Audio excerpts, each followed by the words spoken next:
This week on Jerusalem Dateline, the crisis in the Persian Gulf. Who will blink in the standoff between Iran, England, and the U.S.? And the U.S. Congress sends a strong message to the BDS movement. And perhaps the greatest mystery of all, where is the Ark of the Covenant? It's a real thing, just like it did 2,700 years ago. It still exists today. All this and more this week on Jerusalem Dateline.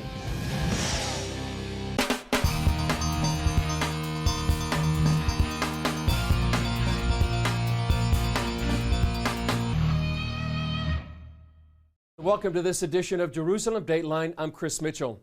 Iran's President Rouhani proposed a trade of tankers between Great Britain and Iran in order to resolve the crisis in the Persian Gulf. In the midst of the standoff between the two countries, Great Britain has gone through a major change of leadership. Britain's Conservative Party has chosen Boris Johnson to lead their party and the country.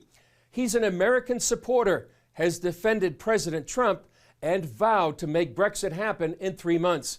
But as Dale Hurd reports, first he has to deal with Iran. Boris Johnson arrives at number 10 Downing Street at a challenging time for any new prime minister, with fears that war could break out with Iran. Iran's Revolutionary Guard seized a British-flagged oil tanker in the Strait of Hormuz last Friday. Revenge for the British seizure of an Iranian tanker off Gibraltar earlier this month. But Boris Johnson has already signaled he's no hawk on Iran. During last week's TV debates, Johnson said he would not support U.S. military action against Iran. And in 2018, then Foreign Minister Johnson traveled to Washington to try to persuade President Trump to stay in the Iran nuclear deal, and said the British government remained committed to the deal. As for his pledge to leave the European Union by October 31st, no matter what, Johnson inherits the same divided Conservative Party in Parliament that helped stymie and finally bring down Prime Minister Theresa May. Johnson may also be handed a no-confidence vote and early election within weeks. But he does have a friend across the Atlantic. I like him. I like Boris Johnson. Boris, I spoke to him yesterday. I think he's going to do a great job. I think we're going to have a great relationship. And that irks a lot of people in the British establishment. A BBC interviewer tried to get Johnson to say something bad about President Trump. When he wouldn't, it prompted this exchange. Will you be as craven if you were Prime Minister? I've been, towards the United States of America, craven. Towards anybody who's powerful in the world. Don't be ridiculous, if I may say so. When it comes to sticking up for UK interests, whether it's over climate change or over disputes with Iran, over the Iran nuclear deal, we have been very, very forthright with the United States of America.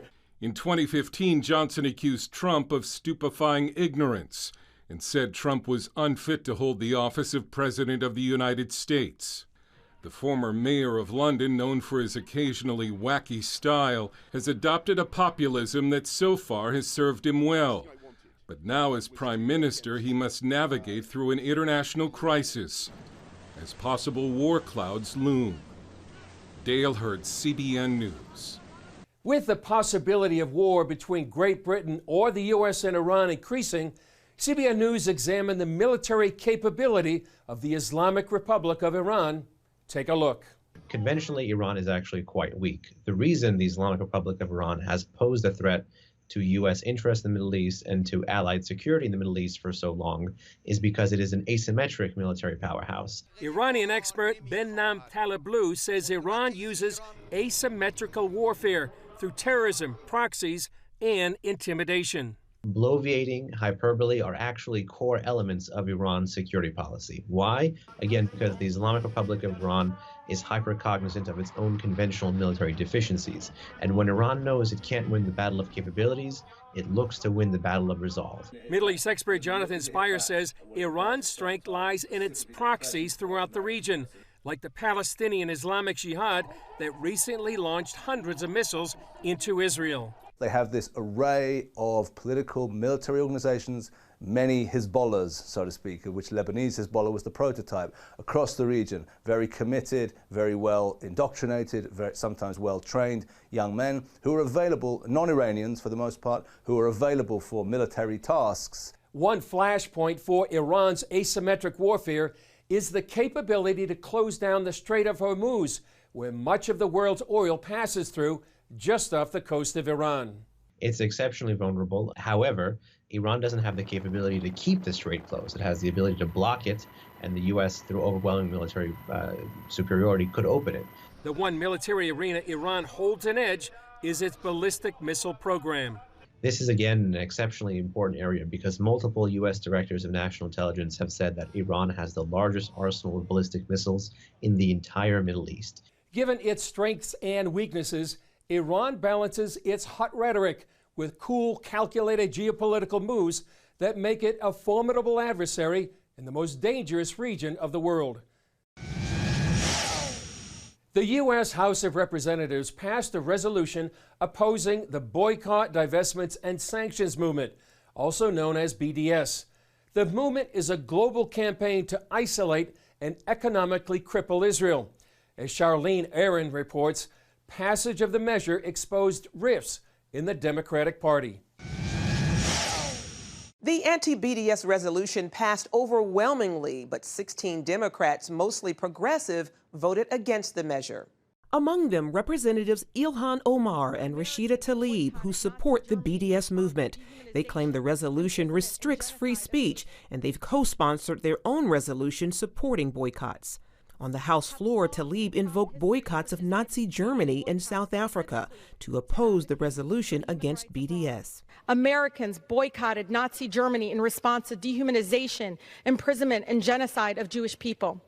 In the 1980s, many of us in this very body boycotted South African goods in the fight against apartheid. Supporters of the resolution say BDS is unlike other boycotts because it seeks to delegitimize Israel, the world's only Jewish state. Democratic Representative Ro Kahana tells CBN News the resolution does not restrict free speech and that he's against BDS because it seeks to undermine Israel and the two-state solution. This resolution in no way undermines the First Amendment.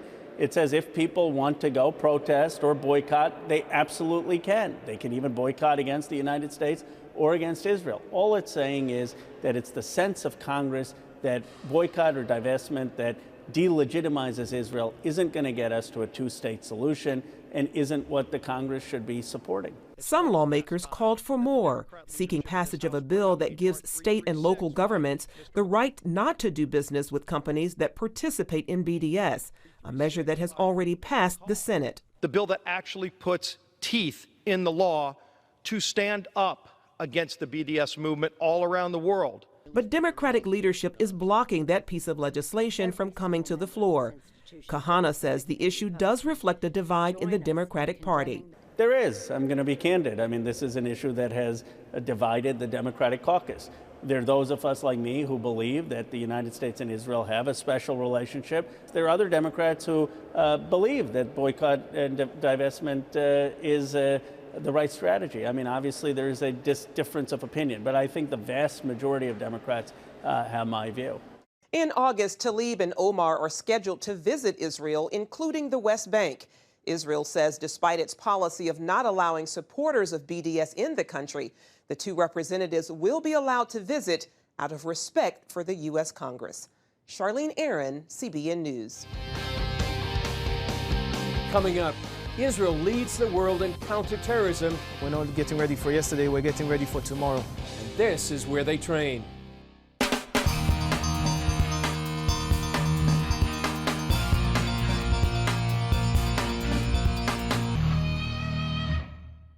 Israel's success in protecting itself from attacks has helped make the country a worldwide leader in counterterrorism.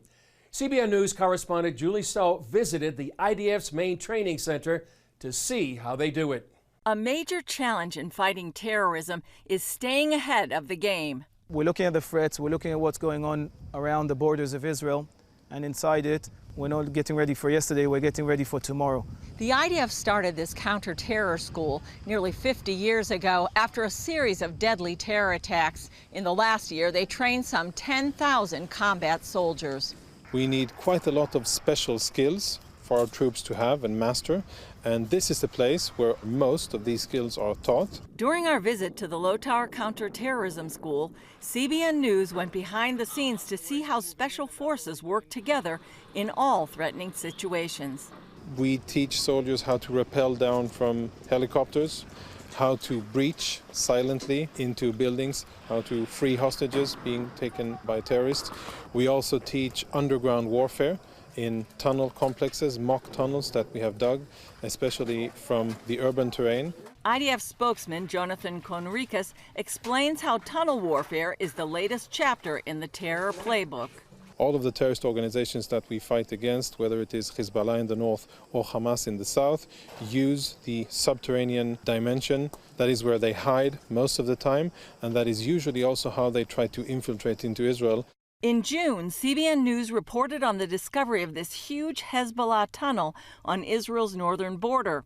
Conricus said the soldiers who uncovered and captured it would have trained here. A tunnel is a tunnel, in essence, it's underground, but we've seen that Hamas tunnels differ from Hezbollah tunnels in terms of size and depth and structure. We've protected this officer's identity, who helped destroy tunnels along the Gaza border during Israel's 2014 operation against Hamas. Later on, when we finished the campaign, I was posted here, taking the knowledge and taking the things that I felt out there in the field and the experience I had to integrate them together into what we teach here. Israel uses its intel and training to help the world take on terror. We're sharing a lot about tunnel warfare. We're dealing a lot with how to operate effectively in urban terrain, how to find the terrorists, and limit the collateral damage to non-combatants, essentially civilians. Last year, there were 23 international cooperation exercises. When other countries we train with, they come and look at us, and I think the things that they find special or extraordinary about the IDF would be we're agile, we're flexible, creative, and some of the things where we live with our backs to the wall, so we have to always move on and be ready for the next threat. Conricus says while Israel would have preferred not being the leader in this dangerous field, the reality is many terrorists want to kill Israelis. So Israel will continue staying ahead of the game and helping the rest of the world along the way. Julie Stahl, CBN News, the Lothar Counterterrorism School in central Israel. Up next, the search for the Ark of the Covenant. They could have been right up against the wall. On the other side of the wall is the Ark. When we come back.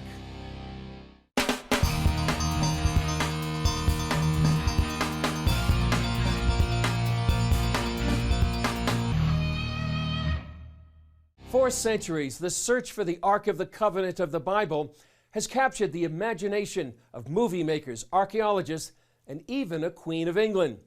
Legends have placed the Ark in such faraway places as Ethiopia or Ireland. But we met with one longtime researcher who believes the Ark might be a lot closer than people think.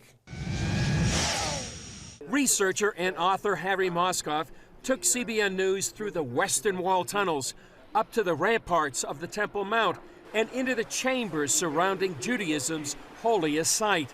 His book, The Ark Report, chronicles his two-decade quest to find the legendary icon. He says one theory is that it was taken out of the temple and carried to Jericho 18 miles away. It says in Jeremiah that some of the vessels in the temple were exited, sort of escaped, as it were, through this area at the destruction of the first temple. But Moskoff took us to the spot where he believes the Ark lies.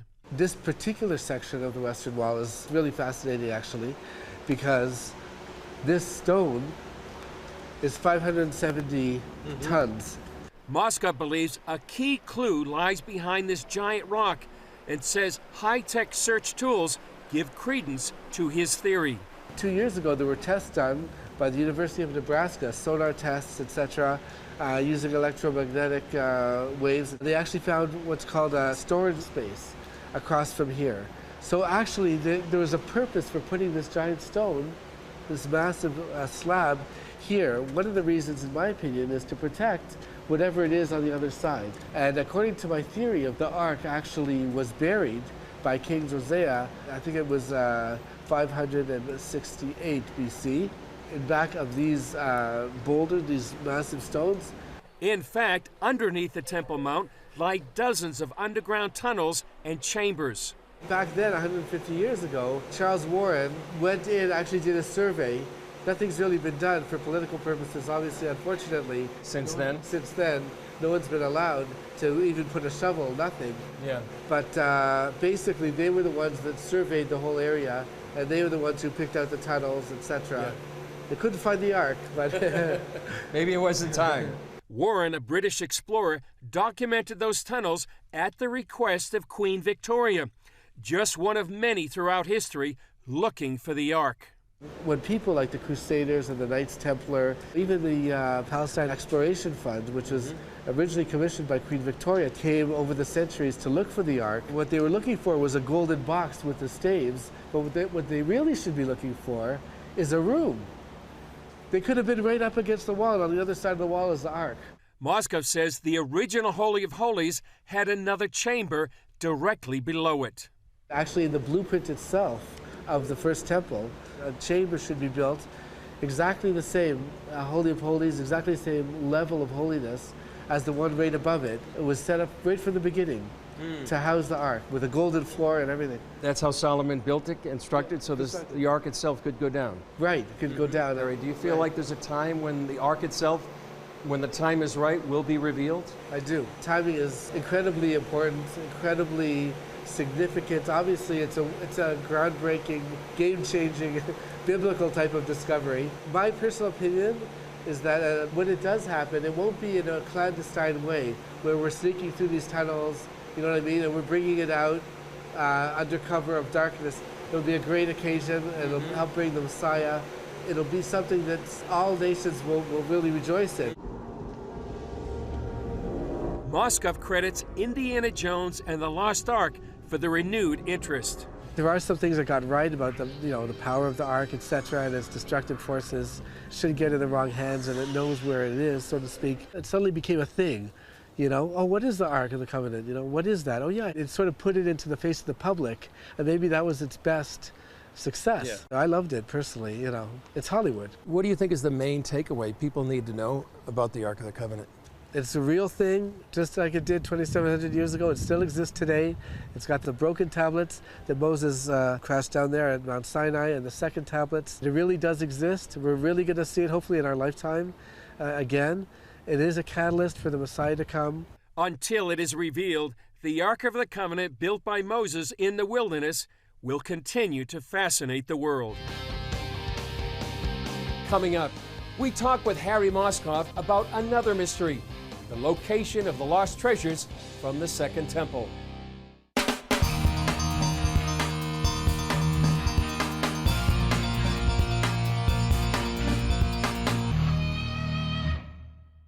Harry Moskov has spent 20 years researching not only the location of the Ark of the Covenant, but also the whereabouts of the treasures of the Second Temple that were destroyed by the Romans 2,000 years ago. I talked with Moskov about this mystery in Jerusalem's Old City. Okay, so Harry, we're on the Via Dolorosa, but you say there's really a lot of story here, a specific story about maybe some of the artifacts that were used in the temple could be in this area. Absolutely amazing. I'm writing about it in my next section of the book, but yes, that actually is the truth. It's I think most people, of course, don't realize, but the very temple artifacts that were used, that were taken to Rome in 70 AD, right, and then went on from there about 400 years later to Carthage. They were taken by the Visigoths, the Vandals, there in North Africa, and then from there they went to Constantinople, right, which is when Justinian took over. So they were there by Justinian in Istanbul, present-day Istanbul. Justinian, what time are we talking about? About over 1,000 years ago, just over 1,000 years ago. So when his empire started crumbling, and his health started failing, his Jewish minister, and this is actually written down, he kept the vessels, the Jewish vessels, in a place called the Hippodrome, which even today you can see the remnants outside of Istanbul. So then when things started failing, his Jewish minister said to him, "Why is this happening to me?" And he said, "Anybody who takes the vessels of the Jewish temple in Jerusalem it doesn't end so well. And the minister said, you have to send them back to Jerusalem. And there, Jerusalem, if you send them back, you'll get your health back, you'll keep your empire, the Byzantine Empire. That was over 1,000 years ago, of course. So they came back here to Jerusalem. He built a church called the Nehemiah Church. And as the story goes, and as the historians put it, he actually sent those vessels back here into this area. Now, there aren't that many churches that are 1,000 years old.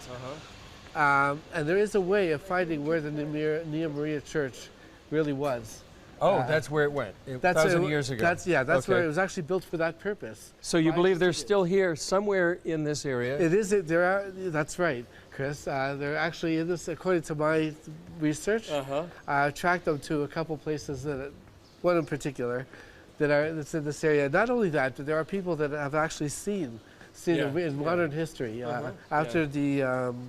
So when you talk about artifacts, what kind of vessels are you talking about? I think we're talking about the vessels that went to Rome, not the Ark. The Ark never made it, of course, to Rome. The Ark was never in the Second Temple at all, Herodian Temple.